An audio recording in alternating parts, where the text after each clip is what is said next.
All right, good afternoon, everybody. I'd like to welcome the members of the Downtown Improvement Task Force to our late January meeting. Hope everybody is faring well in the current circumstances. Hopefully we're seeing the downside of this Omicron variant wave and better times are ahead for us. I'm certainly confident the better times are ahead for our downtown with our efforts and the work that we've been doing. So first of all, Madam Clerk, have you taken the roll? The roll's been taken. All right. So I'd like to remind the task force staff and our viewing public of the electronic participation for our virtual meetings. And they are briefly, we've reviewed them many times. So you keep your video on, your microphones off, so you count the quorum and attending. In the event a connection service interruption occurs, we try and regain that connection with a quorum. Can't do it in 15 minutes, we automatically adjourn. And all rules for delegations and speaking from our city's procedural bylaw otherwise continue to apply. So members of the task force, first of all, does anybody have a pecuniary interest they need to declare? If so, please physically raise your hand. Not seeing any raised hands, and there are no delegations for presentation. So before I move into items for consideration, essentially reports from each of our three subcommittees or working groups, I'd like to make a few comments about where I think as the chair where we're at. First of all, today, the purpose of today's meeting is to receive some fairly detailed reports from each of the working groups with a little minor presentation. We've got from each of them a spreadsheet showing what it is they're likely going to be recommending. And so, you know, it's very, I guess, meaningful to see the working groups doing what we were looking for them to do, which is coming back to us with some really concrete recommendations that we could apply in the short term, medium term, and long term. So the purpose of today is to hear that, make any comments, suggestions, additions, sort of deletions, whatever you think. Then our next meeting, hopefully we're then, as a task force, making some final decisions on what the recommendations will go into the final report that will go up to City Council. And also at that time, I want us to think and talk about moving from here's the list of good ideas and initiatives to, okay, how are we going to do this? And there are a lot of stakeholders here, and I hope you'll think coming into the next meeting what it is you or your organization can do in helping achieve the end result of this task force, which is a much improved downtown. So with that, let's move into the reports, plural, from each of our subcommittees. But before that, we do have a resolution that those reports be received and that the two resolutions that we want to move up to council right away, one dealing with the closing the revolving door of justice and the other addressing the revolving door of justice to the province, that those go on the floor for decision and discussion. So if I can get a mover and seconder to get that on the floor. And so moved by Councillor Utley, seconded by Councillor Wall. All right, so let's to the subcommittees. So maybe we just get a brief report from the heads of each of those subcommittees if they're able to do that. So who wants to go first? Marlene. Thank you. Through the chair, Marlene Miranda, General Manager, Community Services and Social Development. I'm going to speak today on behalf of Susan, who has another commitment and will join as she can, but related to the Community Support Working Group. The Community Support Working Group met last on December the 15th, prior to actually the last meeting, and did a prioritization session to draft the action plan that's before you today. Due to the Omicron pandemic wave that we're currently experiencing, several of our key stakeholders have been unable to participate simply because their focus has been where it should be in managing the pandemic. They remain very engaged and continue to provide electronic feedback to that action plan, and they're actually meeting next week, so we'll take their feedback again into consideration as we move forward. So that's really the update for today on the community support, and I'll pause there for if anyone has any questions.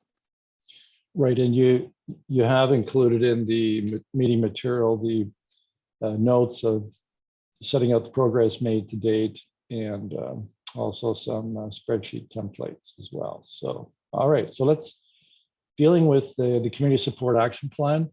Anybody have any comments or suggestions? Again, knowing that we're not at this meeting going to be formally adopting their recommendations, that's coming up. But and if you're interested in commenting on, then you'd physically actually raise the electronic hand, or you can raise your hand because there's a small enough gallery. Okay. Not seeing any. Thank you very much, Marlene. And Councillor Utley, I think you're the chair of the Development, Tourism, and Community Program Action Plan. Thank you, Mr. Mayor. Welcome, everybody. Good to see you all. Our subgroup made 16 recommendations, which are in the package, and what we made some recommendations and actions to move forward, but we really would like to make sure that the rest of this larger group as a whole has input and comments to our recommendations, and secondly, how our recommendations fit with other groups, other subgroups recommendations as well. There may be some overlap, which may be good or it may not be good. So I think that's worth taking a look at. I don't expect everyone to read all through that today and make comments unless you've had a good read beforehand.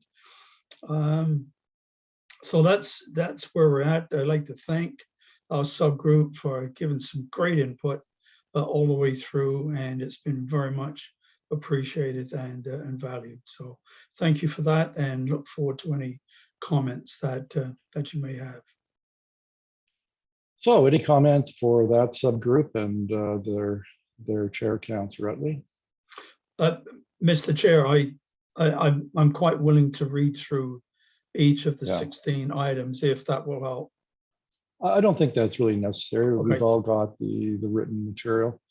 Well, I have one comment, and it relates. Oh, sorry, Mr. Hutchings, you've raised your hand. Thank you, Mr. Chair. I know I'm not officially on the committee, but I thought I would raise this. You know, in looking, I for some reason this meeting conflicts with a lot of the other things I've been involved with, and I'm just catching up. And Marlene presented this to our senior leadership team. In looking at these, you know, even the one before, so I didn't jump in quick enough on the one before, and even this one. When you look at this, when you look at the actions, I know it's early and it's early stage. They're all city of Brantford actions. You know, there's in the next one we get in Brantford Police and OPP and Laurier's mentioned once, but you know, so I just want to make sure. I think this is what you're kind of maybe referencing, Mr. Chair, is that this is not a City of Brantford plan; it's a community plan. And so, you know, I can, you know, I have authority over the City of Brantford, a lot of these actions. We're going to work that as a senior team, but it'd be nice to see if there's any other agencies and reach out to see if anybody can help to really make this effective. It's going to take everybody to have a bit of skin in the game to make sure this thing works. And it's just not City of Brantford Corporation challenge. It's also a community challenge too. So that's all I just want to say. If you look at this and kind of look through another scope, it's mainly my to-do list. Sorry, the City of Brantford's to-do list. So thank you. Yeah, I saw the same thing when I saw under the list of contributing agencies, which is important because, you know, who is going to do it and how they're going to do it and who's going to join in to do it. So that would appear to need a little bit of work. So any other comments, suggestions? Seeing none, thank you very much, Councillor Utley. So then we'll go into the Safety and Security Action Plan, and Heidi, are you on board as the chair of that group to give us a quick highlight of what's been achieved to date? Thank you, Mayor Davis. Heidi DeVries, General Manager, People, Legislative Services and Planning, not just a Brantford panelist. So yeah, our Safety and Security Working Group has been hard at work through the month of January. We actually met twice, first on January 7th and then on January 10th. And that's because we had two main issues to discuss. The first issue that we discussed on our January 7th meeting date were actually the two items that are appended to your report at schedules D and E. And those have to do with what we are calling our advocacy component of our action plan. And this relates to advocacy to both the federal government with respect to Appendix D, and that is a resolution entitled Closing the Revolving Door of Justice. And then at Appendix E, another resolution which would be addressed to our provincial government called Addressing the Revolving Door of Justice. And this has to do specifically with sureties and swift justice. And so we had those discussions at our working group, and we've come to the language that's being presented here to you today. So the report you have in front of you, I'm not just speaking to the action plan from our working group, but the actual report to the task force includes a few asks, and two of those asks have to do with approving at the task force level of these two resolutions that would then be sent forward to neighboring municipalities, to our MP, our MPP, to various ministers within the federal and provincial governments. And this is one of the first steps that we saw that we could take as a community. Also, I should pause for a moment because there are those on our working group who have their own boards or agencies or commissions or organizations that they work with who may be interested in also supporting and passing a resolution like this or like both of them. And I do want to say specifically that I've said this before at this meeting, but we gained so much from the knowledge of yourself, Mayor Davis, as a lawyer, our MP, Brock, who's been a prosecutor for over 30 years and applying his experience, and then Chief Davis of the Brantford Police Service, who applied his, I believe, over 30 years as well in policing to bring these resolutions home. So I do want to pause there. I'm sure there will be some questions on that topic in particular.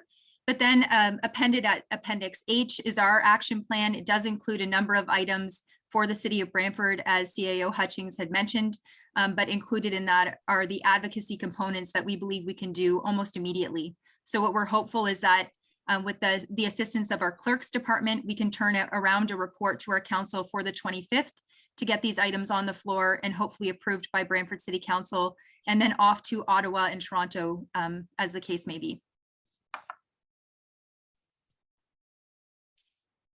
Yeah, I might just add to that.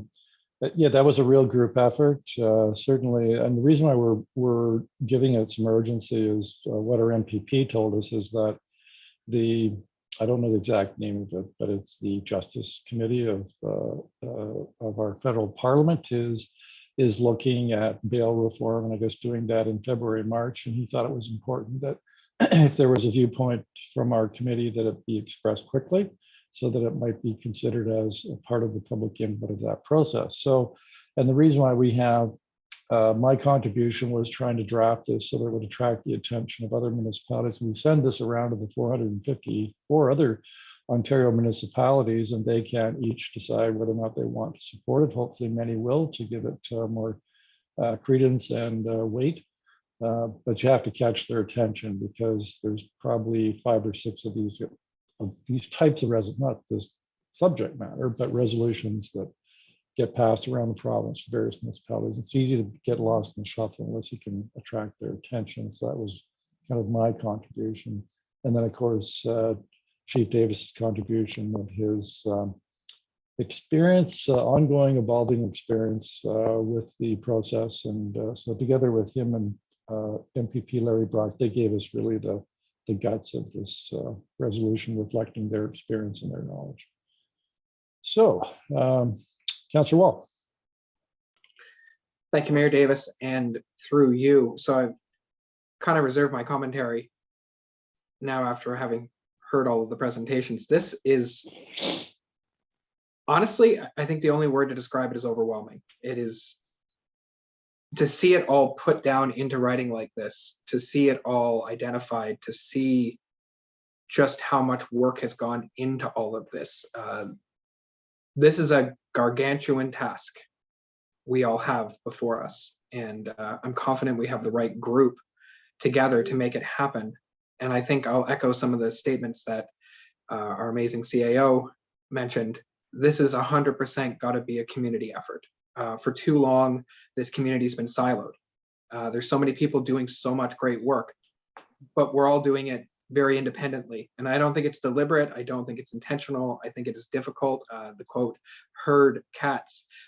We're all doing great things. And I'm humbled by what we're going to be able to accomplish together.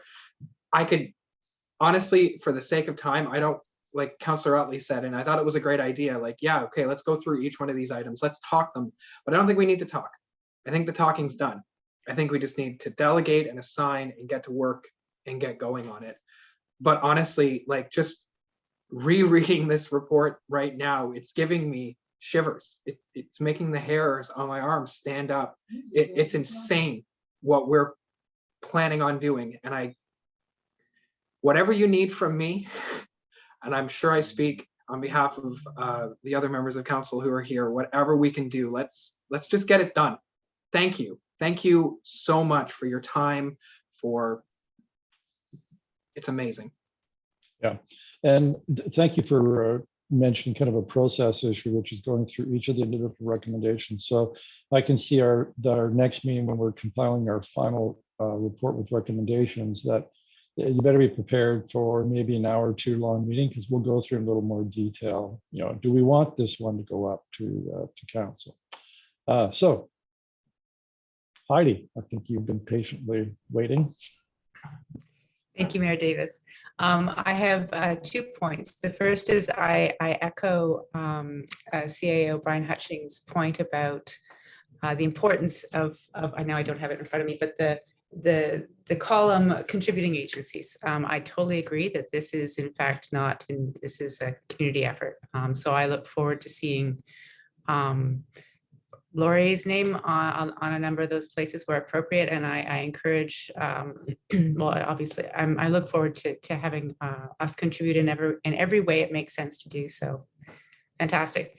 Second point is, I was just wondering in the appendices D and E, I'm just wondering whether it makes sense in the last item on each letter or document is to send the letter to Brant County and Six Nations of the Grand River to see whether they would also be willing to sign it. I'm wondering if it makes sense also to send that out to Mississauga, the credit. Those are my 2 points. Thank you. Yeah, we can. So the mover and seconder. So Councillor Utley, you moved it. Councillor Wall, you seconded. Would you accept that as a friendly amendment that we add in new credit? The sagas of the credit. Okay, so that's done. Thank you, Heidi.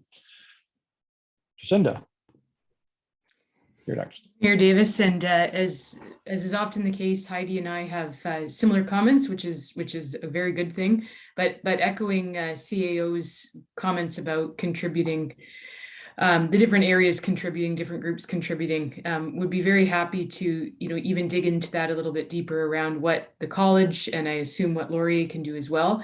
Heidi and I were on a combined Conestoga Laurier governance committee meeting yesterday, where we shared updates on these updates and reports too. So there's certainly a lot of excitement from both of our institutions on this. So happy to provide updates or specific action items that isn't solely the responsibility of the city, but the other groups as well. Thank you.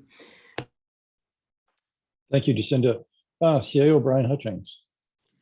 I guess after the 2 or 3 things that have said about nice, I should actually not even comment, just go home right now and make my feel good today. But in all seriousness, under this, I'm going to go specifically to this section, and I'm going to say 2 things which contradict each other, and I know I am, but my senior team still, as I mentioned, needs to take this back and make sure we can, between now and the next meeting, live up to these dates that are on the charts. We want to make sure we can commit to that and work towards these, and we will do that. But the one that jumps right out at me, and the safety and security action plan one, is item 1.1 right off the top. Just make a comment on it. It just says that lead agency, City of Brantford and OPP. It just seems odd to me with the downtown improvement, why the OPP we mentioned and not the Brantford Police Service when we're talking about special constables and even possibly Laurier. So that's just really an observation that jumped off the page. We could go through each one of these, but that's a major one to me that seems to be missing. So I just want to make mention of that. Thank you. So through the chair, thank you, Brian. Yeah, we actually caught that in the background and it's a typo. We will make these are a draft and we will clearly clean that up. Thank you. Yeah, because that's a recommendation that came up to us from our deputy chief. So in fact, the deputy chief, and I discussed it with him, talked about there being potential involvement of members of our service. So yeah, should reflect that. I see, Deputy Chief, you're nodding your head in agreement with that. Yeah, no, I caught that and I'd already addressed it. I knew it was just a typo coming in, but I appreciate the correction so that we can be labeled correctly there. So any other comments, observations, suggestions? All right, so we have the resolution floor, which is to receive all three of those reports and to endorse those two resolutions that we were just talking about. So they can go up to council hopefully for next Tuesday, given the type timeline that MP Larry Brock says is in place with the Justice Committee. So any overall discussion? Not seeing any raised hands. So what I'm going to ask then is there anybody opposed to the resolution? Would you please physically raise your hand? Seeing no raised hands, I believe that indicates the vote is unanimous in support of that. Thank you very much. So let's move on then to minutes. If I can have a mover and a second to approve the minutes of our last meeting from December, moved by Councillor Wall, seconded by Mr. Prang. You're raising your thumb, are you not? Yep, okay. Any discussion on the minutes? Any corrections? Not seeing any raised hands. All right, anybody opposed to the minutes being approved as presented, please raise your hand.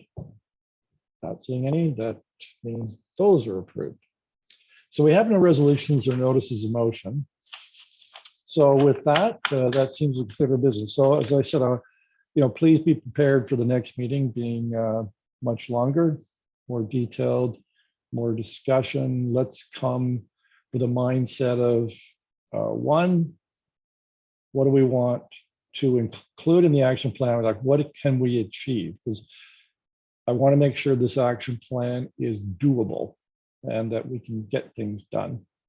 And sometimes you go too far, you can have too many things listed and you can't get it all done. But then again, they might fall into the long-term category, which will take a longer time period. And then, of course, what we can each do, being part of, I call it the downtown, here at City Hall, we call it Team Brantford, the staff coming together here and working on behalf of the city. I'm going to call this Team Downtown. Maybe that'll be our hashtag. What is Team Downtown going to do coming together to make this, put this in place? So, Councillor Wall. Final comments. Sorry. Mayor Davis, with the indulgence of the committee, I just perhaps have a request. If we are expecting the next meeting to be our last meeting of the task force and to make a recommendation to council, is it possible for us to put out some communication through our social media channels to the public, letting them know that this task force is coming to an end and is going to be having one final meeting to make its recommendations to council, so that any member of the public knows to reach out to anybody here on the committee to make sure that their opinions and thoughts are heard, and even an opportunity to delegate before the committee during that meeting. Is that something we could do? Yeah, certainly as a chair that I was thinking of that, and I'm glad you've focused my thinking on it. Great minds think alike. Indeed, they do. And so this may not, in fact, the next one may not be our final meeting. We may finally need a second meeting, but we also may want to, as the Economic Recovery Action Plan is doing, is having a subsequent meeting that talks about, that follows the plan along to see that what is recommended is in fact being done. So there may be a role for that. That's something they want to consider. So thank you.